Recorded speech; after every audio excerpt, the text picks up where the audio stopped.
Hello, good morning friends. അങ്ങനെ പുതിയൊരു യാത്ര വീണ്ടും ആരംഭിക്കുകയാണ്. അറൂപ്പടേ വീട്. അപ്പം രാവിലെ ഞാൻ കൊല്ലത്തുനിന്ന് സ്റ്റാർട്ട് ചെയ്യാൻ പോകുന്നു. എൻ്റെ കൂടെ എൻ്റെ സതീർഥ്യൻ V2INS എൻ്റെ കൂടെയുണ്ട്. അപ്പം ഞങ്ങൾ രണ്ടുകൂടാണ് യാത്ര ആരംഭിക്കുന്നത്.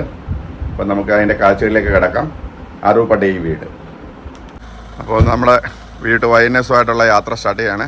അറൂപ്പടേ വീട്. വണ്ടി നമ്മൾ ഹോണ്ട അമേസാണ്. ഇതാണ് വണ്ടി. അപ്പോൾ ഞങ്ങളങ്ങനെ യാത്ര പുറപ്പെടാൻ പോകുന്നു. അപ്പോൾ നമ്മുടെ അറുപടേ വീടിൻ്റെ യാത്രയിൽ ആദ്യമായിട്ട് നമ്മൾ പോകുന്നത് കൊട്ടാരക്കര ഗണപതി ക്ഷേത്രത്തിലാണ്. എൻ്റെ കൂടെ ഉള്ളത് നമ്മുടെ V2INS. അപ്പോൾ ഞങ്ങൾ രണ്ടുകൂടാണ് പോകുന്നത്. ഞങ്ങളുടെ രണ്ടുപേരുടെയും കൂടെ എനിക്ക് ഒന്ന് 4ാമത്തെ 5ാമത്തെ യാത്രയാണ്. പറഞ്ഞോളൂ. നമ്മൾ 8ാമത്തെ യാത്രയാണ്. അടിപൊളി. നമ്മള് പിന്നെ ഏതാണ്ട് 10 ജ്യോതിർലിംഗങ്ങൾ കണ്ടു, അല്ല 11 ജ്യോതിർലിംഗങ്ങൾ കണ്ടു. പക്ഷെ അതില് 2 എണ്ണം ഒഴിച്ച് ബാക്കി എല്ലാ ജ്യോതിർലിംഗങ്ങളും ഈ മധുവിനോടൊപ്പമാണ് ഞാൻ സഞ്ചരിച്ചിട്ടുള്ളത്. ഇദ്ദേഹമാണ് ഇതിനെല്ലാം കാരണക്കാരൻ, ഇവിടെ എല്ലാം കൊണ്ടുപോകുന്നത്. കാരണം പുള്ളി ശൃംഗോളിയിലാണ്, മഹാരാഷ്ട്രയിലാണ്. അപ്പോൾ അതുകൊണ്ട് ഭാഷ അറിയാം, സ്ഥലങ്ങൾ അറിയാം. അല്ലാതെ എനിക്ക് ഒരിക്കലും കേരളത്തിൽ നിന്ന് അവിടെ വരെ പോകാൻ പറ്റത്തില്ല. അപ്പോൾ അതുകൊണ്ട് മധുവിനോട് വളരെയധികം നന്ദി പറയുന്നു. നന്ദി പറയാനുള്ള സമയമല്ല, നിങ്ങളും കാരണം ഞാൻ പല ജ്യോതിർലിംഗവും 2ാമതും 3ാമതും ഒക്കെ കാണാൻ. അതെ അതെ, അത് ശരിയാണ്. ഞാൻ കാരണം പുള്ളി 2 തവണയൊക്കെ 2ഉം 3ഉം തവണ കാണാൻ പറ്റി. അതൊക്കെ ഒരു ഭാഗ്യമായിട്ട് തന്നെയാണ് കാണുന്നത്. അപ്പൊ നമ്മളപ്പം കൊട്ടാരക്കര ഗണപതി ക്ഷേത്രത്തിലേക്ക് ആദ്യമായിട്ട് നമ്മളെ വിഘ്നങ്ങളൊക്കെ മാറ്റിയിട്ട് നമ്മുടെ യാത്ര ആരംഭിക്കുന്നു. അപ്പൊ എല്ലാവരും ഒന്ന് സപ്പോർട്ട് ചെയ്യുക, ലൈക്ക് ചെയ്യുക, കമന്റ് ചെയ്യുക. പിന്നെ നിങ്ങൾ ഇഷ്ടപ്പെട്ടവർ ഭക്തിമാർഗത്തിൽ നടക്കുന്ന നമ്മുടെ സുഹൃത്തുക്കൾക്കൊക്കെ ഈ വീഡിയോ ഒക്കെ ഒന്ന് ഷെയർ ചെയ്ത് കൊടുക്കുക. നിങ്ങളുടെ കമന്റ് എന്തായാലും നെഗറ്റീവ് ആയാലും പോസിറ്റീവ് ആയാലും താഴെ കുറിക്കാൻ മറക്കരുത്. ആ ലൈക്ക് ബട്ടൺ ഇവിടെ ഒന്ന് പ്രസ് ചെയ്തേക്കണം. അപ്പോൾ നമുക്ക് തുടർന്ന് കാണാം. ബൈ. Thank you. അങ്ങനെ കൊട്ടാരക്കര ഗണപതി ക്ഷേത്രത്തിലെ ദർശനം കഴിഞ്ഞിട്ട് പേട് പൂജ ബ്രേക്ക്ഫാസ്റ്റ് കഴിക്കാനായിട്ട് കയറിയതാണ്. രാവിലെ ബ്രേക്ക്ഫാസ്റ്റ് കഴിച്ചിട്ട് വീണ്ടും ഇവിടെ നിന്ന് സ്റ്റാർട്ട് ചെയ്യും. അങ്ങനെ രാവിലെ ബ്രേക്ക്ഫാസ്റ്റ് ഇഡ്ഡലി മേടിച്ചു, ഇഡ്ഡലി വട. അങ്ങനെ നല്ല ചുമന്ന അടിപൊളി ചമ്മന്തി കൂട്ടി ഇങ്ങനെ രാവിലെ കഴിക്കാന്. ഹോട്ടൽ എവിടെയാണെന്ന് പറ. നമ്മൾ കയറിയപ്പോൾ പറഞ്ഞായിരുന്നു കൊട്ടാരക്കര ഗണപതി ക്ഷേത്രത്തിന്റെ തെക്ക് വശത്തല്ലേ, 16 വശത്തുള്ള ഹോട്ടലിലാണ്. അപ്പൊ വൈഎൻഎസ് നമ്മൾ ആദ്യം പോകുന്നത് എങ്ങോട്ടാണ്? ഫസ്റ്റ് നമ്മള് ശങ്കരനാരായണ ക്ഷേത്രം. ഈ ശങ്കരനാരായണ ക്ഷേത്രം ഹരിയും ശങ്കരനും, അതായത് വിഷ്ണുവും ശിവനും ഉള്ള ഒരു അമ്പലമാണ് തെങ്കാശിക്ക് അടുത്ത്. പിന്നെ ശങ്കരൻ കോവിൽ എന്ന സ്ഥലത്തുള്ളത്. അവിടെ പോയി കഴിഞ്ഞാൽ പിന്നെ ആരും തിരിച്ച് ദരിദ്രരായിട്ട് വരത്തില്ല എന്ന് പറയുന്നുണ്ട്. അതുപോലെ തന്നെ അവിടുത്തെ അമ്മാളിനെ ദർശിച്ച് നമ്മൾ പ്രാർത്ഥിച്ചാൽ വിവാഹം മുടങ്ങി കിടക്കുന്ന സ്ത്രീകളുടെ വിവാഹങ്ങൾ നടക്കും. അതുപോലെ തന്നെ വയറ് സംബന്ധമായ അസുഖങ്ങളുണ്ടെങ്കിൽ അവിടെ പ്രാർത്ഥിച്ചാൽ മതി എന്നാണ് പറയുന്നത്. അതുകൊണ്ട് അവിടെ എല്ലാവരും ഭയങ്കര തിരക്കുള്ളൊരു അമ്പലമാണ്. അവിടേക്കാണ് നമ്മൾ ആദ്യം പോകുന്നത്. അതിനുശേഷമാണ് നമ്മൾ നവകൈലാസം 9 പിന്നെ ശിവക്ഷേത്രങ്ങളുണ്ട്, അവിടെയാണ് പോകുന്നത്. അത് തിരുനെൽവേലി എന്ന സിറ്റിയുടെ ചുറ്റുവട്ടത്താണ് ഈ 9 എണ്ണം ഉള്ളത്. അവിടെയാണ് നമ്മൾ 2ാമത് പോകുന്നത്. അതിനുശേഷം നമ്മൾ പോകുന്നതാണ് പഞ്ചതിരുപ്പതി. നമ്മൾ എന്താ ചെയ്യുന്നതെന്ന് വെച്ചാൽ പഞ്ചതിരുപ്പതി പോകുന്നത് തിരുച്ചെന്തൂർ മുരുകൻ്റെ കോവിലിൻ്റെ അടുത്ത് റൂമെടുത്ത് താമസിച്ചിട്ട് ആട്ടോയിൽ നമ്മൾ പഞ്ചതിരുപ്പതിയിൽ പോകും. നവതിരുപ്പതിയിൽ പോകും. അതും 9 വിഷ്ണു ക്ഷേത്രങ്ങളാണ്. അത് കഴിഞ്ഞ് നമ്മളവിടെ സ്റ്റേ ചെയ്തിട്ട് അപ്പോഴത്തേക്ക് രാത്രി ആവുമല്ലോ. എന്നിട്ട് നമ്മൾ അവിടുന്ന് പിന്നെ മുരുകനെയും കണ്ടിട്ട് അറുപടൈ വീടിൻ്റെ തുടക്കം അവിടുന്നാണ്, തിരുച്ചെന്തൂരിൽ നിന്ന് തുടങ്ങും.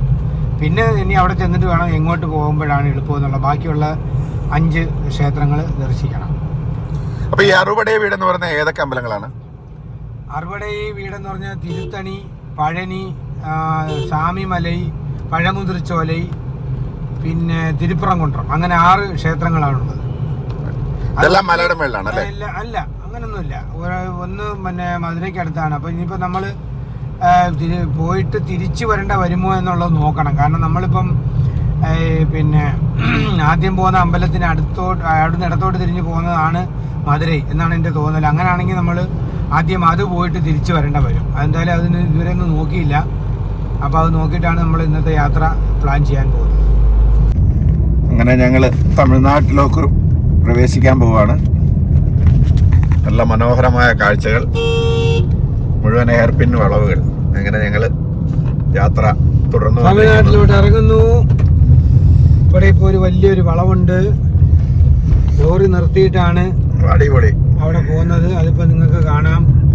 ലോറി റിവേഴ്സൊക്കെ എടുക്കാതെ ഒരിക്കലും വലിയ ലോറികൾ പോകത്തില്ല.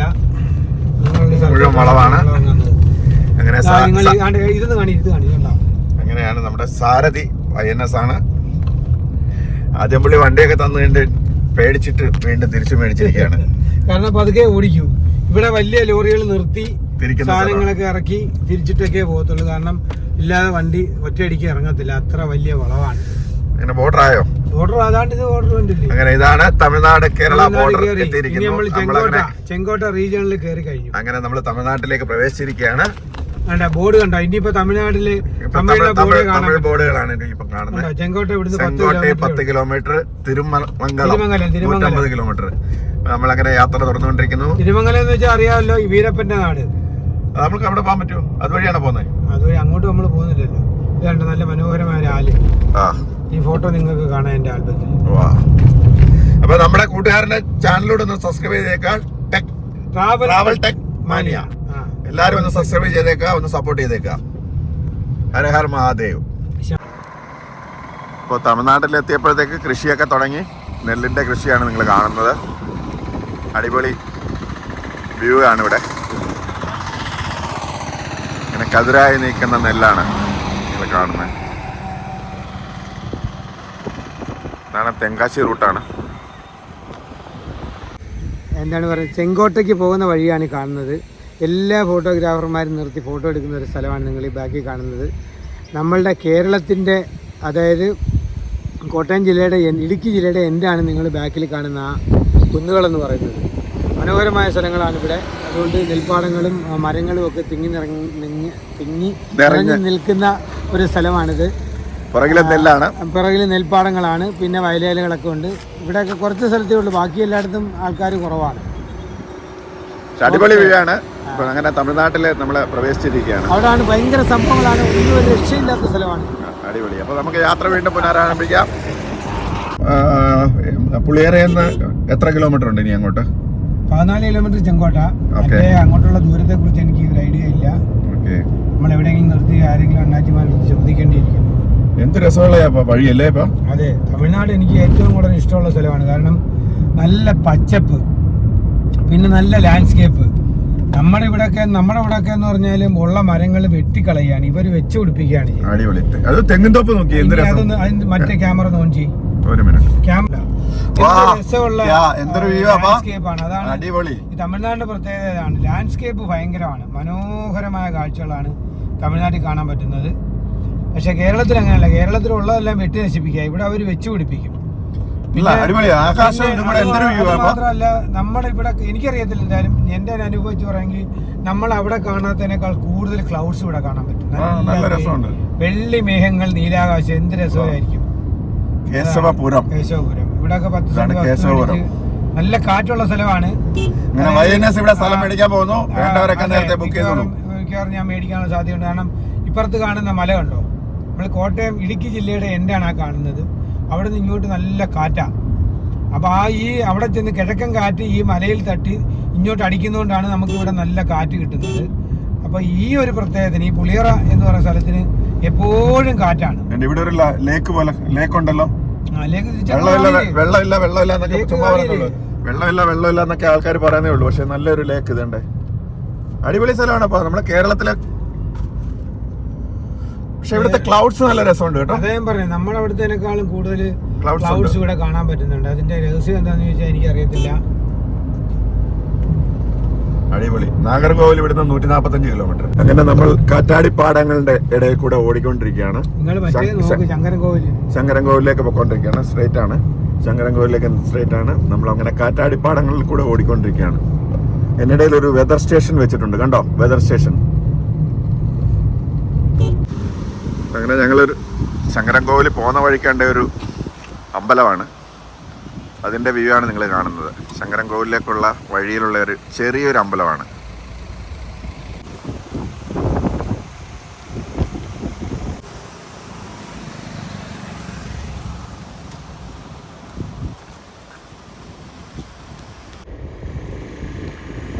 തമിഴ്നാട്ടിലെ കാഴ്ചകളാണ് നിങ്ങൾ കണ്ടുകൊണ്ടിരിക്കുന്നത്. ഇവിടെ നിന്ന് 5 കിലോമീറ്റർ ഉണ്ട് ശങ്കരൻ കോവിലിൽ. അപ്പോൾ ഇപ്പം രാവിലത്തെ ദർശനം ചെയ്യാമെന്ന് വിചാരിക്കുന്നു. അങ്ങനെ ഞങ്ങൾ കൊണ്ടിരിക്കുന്ന ഇടയ്ക്ക് നിർത്തുകയാണ്. അങ്ങനെ നമ്മൾ ശങ്കരൻ കോവിലിൽ എത്തിയിരിക്കുകയാണ്. നമ്മളിപ്പം ആദ്യത്തെ വ്യൂ ആണ് അമ്പലത്തിൻ്റെ. മിക്കവാറും അമ്പലത്തിനകത്തൊന്നും ക്യാമറ അലൗഡ് ആയിരിക്കത്തില്ല, എന്നാലും കാണിക്കാമെന്നൊക്കെ നമുക്ക് കാണിക്കാൻ ശ്രമിക്കാം.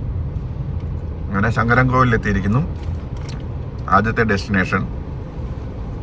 അങ്ങനെ നമ്മൾ ആദ്യം ശിവൻ്റെ ശങ്കരനെ കാണാനായിട്ട് വന്നിരിക്കുകയാണ്. അകത്ത് വീഡിയോ അലൗഡ് അല്ല, അതുകൊണ്ട് ഇവിടെ മാത്രമേ എടുക്കുന്നുള്ളൂ. അങ്ങനെ അമ്പലത്തിലെ ദർശനത്തിനുള്ള ക്യൂവിലാണ്. അകത്തുണ്ടായാലും ക്യാമറ അലൗഡ് അല്ല. ഞാൻ പുറത്ത് ക്യൂവിൻ്റെ പടം കാണിക്കുകയാണ്, വീഡിയോ കാണിക്കുകയാണ്. വലിയ തിരക്കൊന്നുമില്ല, സുഖമായിട്ട് തൊഴാൻ പറ്റും. ഇങ്ങനെ ദർശനം കഴിഞ്ഞ് ഇറങ്ങി. ഇതൊരു കല്യാണം നടക്കുന്നുണ്ട്. കാരണം അമ്പലത്തിലെ കാഴ്ചകളാണ്. അകത്ത് അലൗഡ് അല്ല. അടുത്ത നാരായണൻ്റെ അമ്പലത്തിലേക്ക് വന്നതാണ്. ഇതാണ് ഗോമതി അമ്മാൾ നടയാണ്. ഗോമതി അമ്മാൾ ഇവിടെ ദർശനം ചെയ്തു. ദീപാരാധന ടൈമായിരുന്നു, നന്നായിട്ട് ദർശനം ചെയ്തു. ഗോമതി അമ്മാൾ നടയിൽ നിന്നാണ് നടയുടെ ദർശനമാണ് നിങ്ങൾ കാണുന്നത്. അകത്ത് കർണകി എന്ന് എഴുതി വെച്ചിട്ടുണ്ട്, പക്ഷെ ഇവിടെ പറയുന്ന ഗോമതി അമ്മാൾ. അമ്പലത്തിനകത്തെ കാഴ്ചകളാണ് നിങ്ങൾ കണ്ടുകൊണ്ടിരിക്കുന്നത്.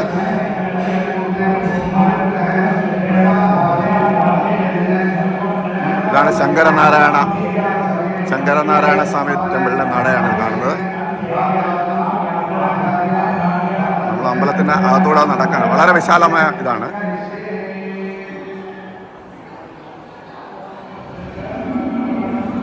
മൂന്ന് നടകളാണുള്ളത്. ഇവിടെയാണ് ആദ്യം തൊഴേണ്ടത് ശങ്കരലിംഗസ്വാമി. ഇവിടെ ശിവന്റെ ലിംഗമാണുള്ളത്, ശിവലിംഗമാണുള്ളത്. ഇവിടെ നന്ദിയുണ്ട്. ഇവിടെ മൂന്നിടത്തും നന്ദിയുണ്ട്, അതാണ് രസം. ശങ്കരനാരായണ സ്വാമിയുടെ അകത്തുള്ളതാണ്. അകത്തെ ദർശനമാണ് നിങ്ങൾ കണ്ടുകൊണ്ടിരിക്കുന്നത്. ഇവിടെ ഇപ്പം കല്യാണം കഴിഞ്ഞിട്ടേ ഉള്ളൂ.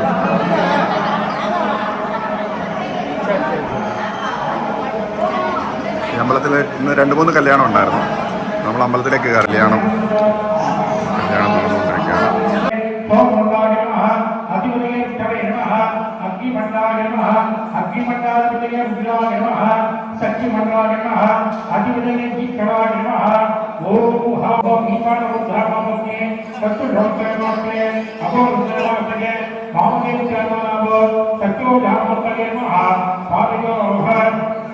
അങ്ങനെ അമ്പലത്തിനകത്ത് പ്രദർശനം വെച്ചുകൊണ്ടിരുന്നപ്പോൾ ഒരു ആനയെ കണ്ടു. ആന ഇങ്ങനെ നമ്മളെ തുമ്പിക്കൈയൊക്കെ ആട്ടി വിളിക്കുന്നുണ്ട്. ഇതാണ് അമ്പലത്തിൻ്റെ ചുറ്റുമുള്ള വ്യൂ ആണ്. ഇവിടുത്തെ ഗോപുരത്തിൻ്റെ പണി നടന്നുകൊണ്ടിരിക്കുകയാണ്.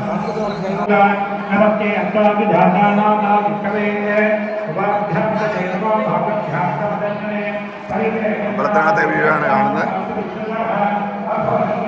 നിങ്ങൾ കാണുന്ന നവഗ്രഹങ്ങളാണ്, നവഗ്രഹ ടെമ്പിളാണ്.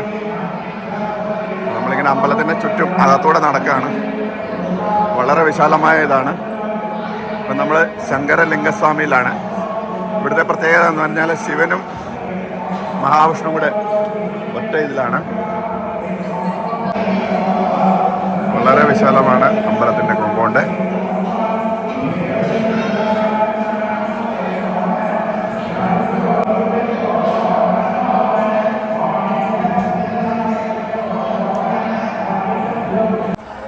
അങ്ങനെ അമ്പലത്തിൽ നിന്ന് പുറത്തേക്ക് പോവാണ്. അപ്പോൾ അവിടുത്തെ വ്യൂ ആണ് നിങ്ങൾ കാണുന്നത്. ഇതെല്ലാം ഭയങ്കരമായിട്ട് അലങ്കരിച്ച് വെച്ചിട്ടുണ്ട്. എന്താണെന്ന് മനസ്സിലാവുന്നില്ല. എന്തോ പൂജ നടക്കുന്ന സ്ഥലമാണ്. എല്ലായിടവും ഓരോ താമര. അതെനിക്ക് തോന്നുന്നു കല്യാണം നടക്കുന്നതാണോ അറിയില്ല. എന്താണെന്നത് മനസ്സിലാവുന്നില്ല. ഇത് കുംഭാഭിഷേകം നടന്നപ്പോൾ ഉള്ള ഹോമകുണ്ഡമാണ്. കുറേ ഹോമകുണ്ഡങ്ങളുണ്ട്. ഈയിടെ ഒരു കുംഭാഭിഷേകം നടന്നു, അതിന് അവിടെ അനുബന്ധിച്ചുണ്ടാക്കിയ ഹോമകുണ്ഡങ്ങളാണ്. നാഗത്തന്മാരുടെ നടയാണ്.